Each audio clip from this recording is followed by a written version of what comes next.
Welcome to 6 TV నేను రాధిక. ఇక details చూస్తే సిద్దిపేట జిల్లా అక్బర్పేట భూంపల్లి మండలం బొప్పాపూర్ గ్రామంలో నూతనంగా ఎన్నికైన సర్పంచ్ పాలకవర్గం కీలక నిర్ణయం తీసుకుంది.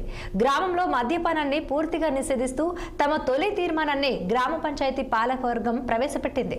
గ్రామ పంచాయతీ కార్యాలయం ముందు పాలకవర్గ సభ్యులు ప్రతిజ్ఞ చేసి గ్రామంలో మద్యం అమ్మితే ₹1,00,000 జరిమానా విధిస్తామని ప్రకటించారు. అలాగే మద్యం అమ్ముతున్నట్లు సమాచారం అందించిన వారికి ₹10,000 నజారానా ఇస్తామని కూడా తీర్మానంలో పేర్కొన్నారు. ఈ సందర్భంగా సర్పంచ్ భాను ప్రసాద్ మాట్లాడుతూ గ్రామాల్లో మద్యం ఏరులై పారుతుందని ఆవేదన వ్యక్తం చేశారు. గ్రామాల్లో మద్యం విచ్చలవిడిగా కొనసాగుతుందని ఆందోళన వ్యక్తం చేసిన ఆయన ప్రతి గ్రామంలో మద్యపాన నిషేధం అమలు చేస్తే సమాజానికి మేలు జరుగుతుందని అభిప్రాయపడ్డారు.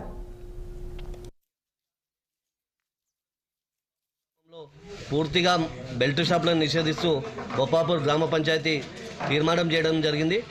బొప్పాపూర్లో ఎవరైనా మద్యం అమ్మినా కానీ దాన్ని ప్రోత్సహించినా కానీ ₹1,00,000 జరిమానా విధిస్తూ బొప్పాపూర్ గ్రామ పంచాయతీ పాలకవర్గం తీర్మానం చేయడం జరిగింది. బొప్పాపూర్లోని ప్రజల ఆరోగ్యం దృష్ట్యా వారి కుటుంబ జీవన స్థితిగతుల దృష్ట్యా ఈ నిర్ణయం తీసుకోవడం జరిగింది.